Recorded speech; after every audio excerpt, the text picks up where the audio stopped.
Discuss the very famous poem by Robert Frost. ये बहुत एक फेमस शायर गुज़रे हैं, और इवन इंग्लिश लिटरेचर हो या अमेरिकन लिटरेचर हो, कहीं भी वर्ल्ड लिटरेचर हो, तो इस पोम का लाजमी ज़िक्र मिलता है, जिसका नाम है stopping by woods on a snowy evening. So इस पोम को हम वन बाय वन समझने की कोशिश करेंगे। जहन में आप कुछ विजुअल रखें जिससे आप कभी नहीं भूल सकोगे। ये बड़ा अच्छा एक विजुअल है, इससे आप अपने अंदर इस पोम का पूरा एक विजुअल डेवलप कर दें कि कहानी जो स्टोरी जो नज़म के अंदर है वो क्या है। तो इसका सिनेमैटिक मैप है ये, कि शायर जो है ना, पोइट यहाँ पे बैठा हुआ है, राइट, और साथ एक घोड़ा है, घुड़सवारी कर रहा है, और वो जंगल से गुजर रहा है, right. You can see the forest around, और डार्केस्ट इवनिंग है, पूरा अंधेरा है, एक जंगल में से गुजर रहा है, आधी रात है, और वो सामने विलेज है, कहीं पे वो रोशनियाँ सी लगी हुई हैं, हम देख सकते हैं, और यहाँ पे एक फ्रोज़न लेक भी है, राइट। सो ये सारा विजुअल है। अपने आप को इमेजिन करें कि अगर आप भी घोड़े पे सवार होते हैं, ठीक है, या जो घोड़ा गाड़ी होती है उस पर सवार होते हैं और वुड्स में से गुजर रहे होते हैं। यहाँ पर वुड्स से मुराद है ये जंगल, राइट, जंगल के अंदर से, और एक खूबसूरत सीन है, बर्फबारी हुई है, स्नो फॉलिंग है, नाइट का टाइम है, and then you are passing through this woods. So उस टाइम की जो फीलिंग है शायर ने यहाँ पर डिस्कस की है। The poet the speaker is caught in the middle, बिल्कुल दरमियान में कहीं यहाँ पे खो गया है, stranded between the village and the woods. तो लेट्स से अगर यहाँ पे है, ठीक है, जंगल है और आगे एक विलेज है, इनके दरमियान में ये कहीं पे रुक गया है, तो ये उस मौके पर ये पोम कही गई है। आए हम इसको ज़रा ब्रेक डाउन करते हैं। Moving on to the next slide where the first stanza comes and it says whose woods these are I think I know. आसान सी बात है, जब शायर जो है इस जंगल में से गुजर रहा है, इस खूबसूरत जंगल के अंदर से, विजुअल्स जो हैं, दरख्त हैं और दरख्तों के ऊपर जो है बर्फ़ गिरी हुई है, रात का टाइम है, चांद की रोशनी है, ठीक है, वो कहता है ये whose woods these are I think I know, ये इतने प्यारा जंगल किसका है, मुझे लगता है कि मैं उसे जानता हूँ। His house is in the village दो, और वो सामने आगे गांव में उसका घर है। सो ये यहाँ पे है, जबकि वो आगे जो मालिक है, ओनर है, जिसका ये पहाड़ है, ये जंगल है, तो कहते मुझे पता है वो आगे गांव में उसका घर है। He will not see me stopping here, उसको तो इतना दूर से नज़र नहीं आएगा कि मैं उसके जंगल में रुका हुआ हूँ। To watch his woods fill up with snow, और ये भी उसको नहीं पता कि मैं यहाँ पे रुक कर उसके खूबसूरत जंगल को देख रहा हूँ, जो बर्फ़ से ढके हुए हैं, स्नोफॉल से, और मुझे बहुत प्यारे लग रहे हैं। Now you see this ownership, legal possession की तरफ भी इशारा है यहाँ पे। ही विल नॉट सी मी, ठीक है, ये एक तो स्टॉलन मोमेंट हम इसको कह सकते हैं, कि बहुत खूबसूरत लम्हा है जो वो अप्रिशिएट कर रहा है, इमोशनल पोजेशन के, वो तो यहाँ पे मौजूद नहीं है, लेकिन मैं उस सारी सेंसेस को, सेंस ऑफ साइट को, ठीक है, महसूस कर रहा हूँ, देख रहा हूँ अपनी आंखों से। The owner possesses the land legally, ये जो मालिक यहाँ पे इस घर में रहता है, लीगली तो वो इस ज़मीन का मालिक है। But the speaker possesses the beauty emotionally, लेकिन जो शायर है बोल रहा है वो कहता है कि असल में इमोशनली तो मैंने इस जगह का मज़ा लिया है, इसको एस्थेटिकली इंजॉय किया है। So it is the moment of privacy stolen from society.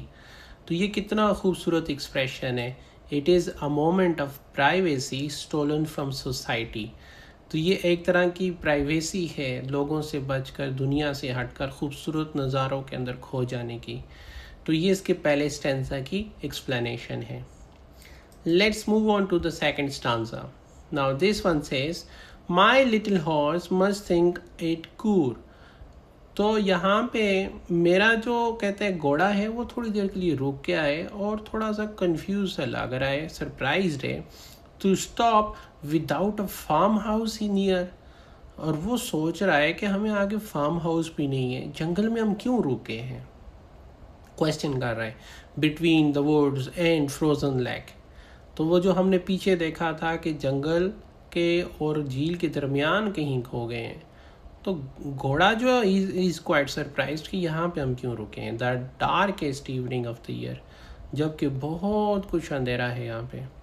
सो ये जो घोड़ा है ना, ये एक तरह की आपकी लाइफ की प्रैक्टिकलिटी की तरफ इशारा करता है, सेफ्टी की तरफ, रियलिटी की तरफ, कि अगर हम जंगल में रुक जाएंगे तो हमारे लिए डिफ़िकल्ट हो जाएगा आगे निकलना, हम मर सकते हैं, हम भूखे हो सकते हैं, सर्दी लग सकती है। दूसरी तरफ शायर जो है वो इमोशनली ड्राउन है और वो उसके अंदर पूरा मज़ा ले रहा है जंगल का, उसकी ब्यूटी का, डार्क एंड डीप का। सो पोम के अंदर जो इंटरनल कॉन्फ्लिक्ट पाया जाता है कि अंदर से इतनी खूबसूरती को एंजॉय करते हुए भी आपको माइंड का साथ देना होगा और आपको जंगल से आगे निकलना होगा। हालांकि जो शायर है वो चाहता है कि वो इस ब्यूटी को ज़्यादा से ज़्यादा एंजॉय कर सके। So in short, the horse in the voice is the voice of reason. वो दिमाग यूज़ कर रहा है, तो एक तरह से हमें डिपिक्ट करवा रहा है कि हमने अपना दिमाग यूज़ करना है। It questions why anyone would stop in the freezing cold without a farmhouse nearby. Life का एक माहौल है जहाँ पे हम बिल्कुल आइसोलेटेड होकर इंजॉय करते हैं, सेक्लूडेड होकर लॉनलीनेस में, but at the same time हमारे पास एक रीजनिंग है, हमारा माइंड जो है हमें बताता है कि this is not safe, we have to move forward. Then the third stanza says, ये थोड़ा सा साउंडस्केप है। साउंडस्केप कैसे, जैसे लैंडस्केप होता है ना, इसको भी हम साउंडस्केप कहेंगे, आपको समझ आ जाएगी। He gives his harness bells a shake. तो उसने जो लगाम पहनी हुई है ना, उसको हार्नेस कहते हैं, तो उसने ऐसे सार हिलाया है घोड़े ने, to ask if there is some mistake, और ये पूछा कि क्या कोई गलती हो गई है। The only other sounds is the sweep. Sweep किसकी आवाज़ को कहते हैं, ये साइलेंस है, sweep of wind and downy flake. तो आपने देखो कि जंगल के अंदर जो हवा चलती है और फिर हल्के हल्के बर्फ़ के गाले गिर रहे हैं, उसके अंदर ये खामोशी से क्रिएटेड हो गई है, और उस खामोशी को तोड़ने के लिए अचानक से हार्नेस बेल्स बजती है। Now what does it tell? It tells the sharp sound of the bell asks if it is a mistake. The wind answers with a gentle sweep deepening the trance of the woods. तो जो wind का जवाब है ऐसे करके वो सू हूँ करता हुआ हिप्नोटिक सा एक उसका जो कामनेस का इफ़ेक्ट है, जो बर्फ़ के गाले गिर रहे हैं, हवा उस दरख्तों में से गुजर रही है, एक बहुत खूबसूरत सी म्यूज़िकल आवाज़ पैदा कर रही है। तो इसमें यहाँ पर सिर्फ माहौल दिखाया गया है, जैसे लैंडस्केप होता है इसी तरह साउंडस्केप यहाँ पे दिखाया गया है, बताया गया है, इस स्टांजा में डिपिक्ट हुआ है। Moving on to the next stanza, it says the resolution.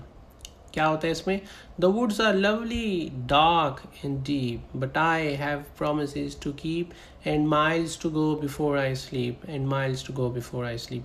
तो पॉइंट जो है ना, समझ लें इस पॉइंट पे खड़ा है, ये आगे इतना खूबसूरत जंगल है, तो वो कहता है कि मेरा दिल करता है कि मैं जंगल के अंदर रुकूं, यहाँ पे टाइम स्पेंड करूं, बहुत खूबसूरत है, पर दूसरी तरफ मुझे बहुत आगे भी जाना है, मेरी ज़िंदगी के अंदर जो मेरी रिस्पॉन्सिबिलिटीज़ हैं उनको भी पूरा करना है।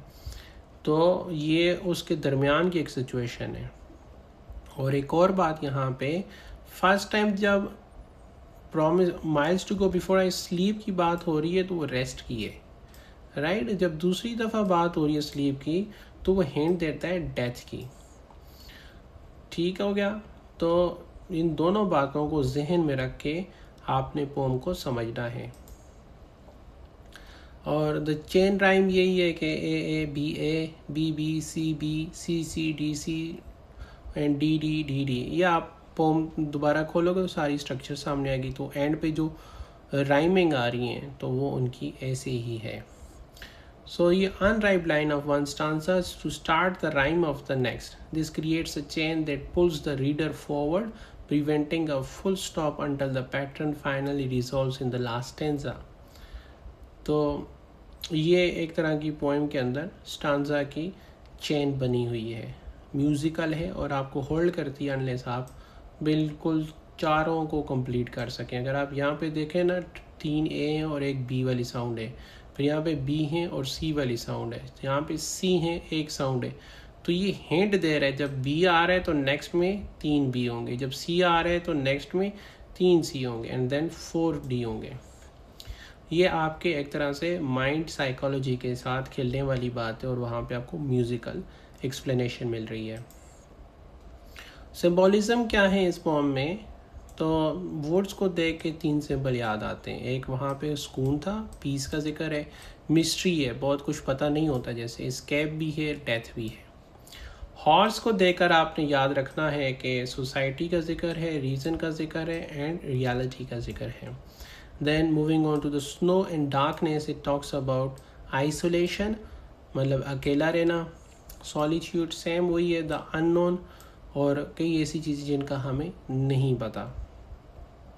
Final part, the final symbolic is the promises, जिसका वो कहते हैं but I have promises to keep, right, fulfil करना है। तो ह्यूमन ऑब्लिगेशन, सोसाइटी के अंदर हमने जैसे जॉब करनी है, खाना खाना है, बाज़ार जाना है, शादी अटेंड करनी, ये सारी ऑब्लिगेशंस हैं और सोशल कॉन्ट्रैक्ट्स हैं, ये सारा उसमें आ जाता है। ठीक है, किसी भी तरह सोसाइटी के अंदर एक मतलब इनफॉर्मल और अनरिटन किस्म के जो कॉन्ट्रैक्ट्स होते हैं, किसी को रिस्पेक्ट देनी है, किसके साथ कैसे रहना है, तो ये सारा कुछ जो है वो प्रोमिसेस में आ जाते हैं।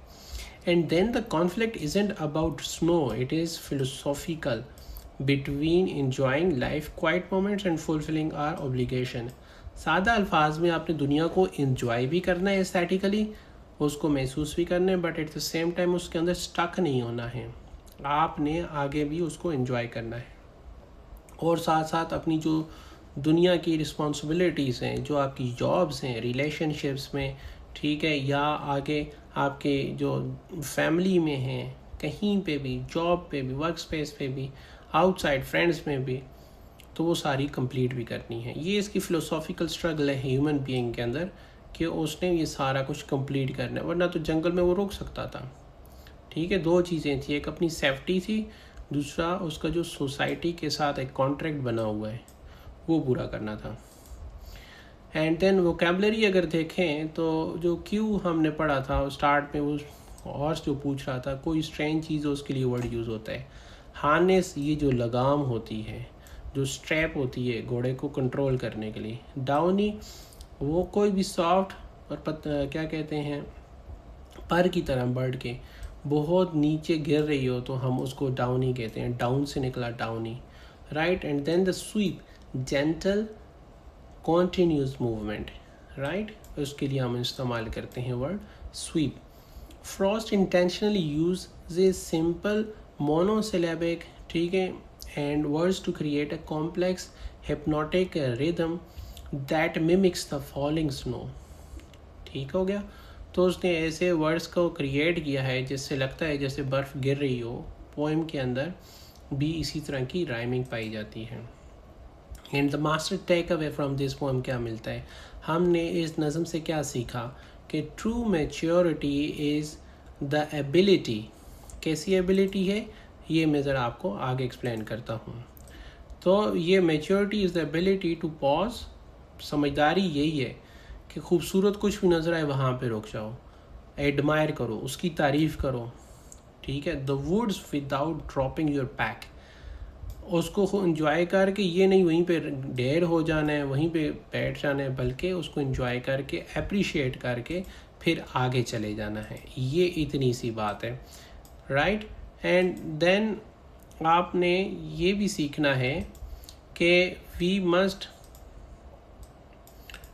wait a minute and we must accept the beauty of pause but respect the miles we have left to walk.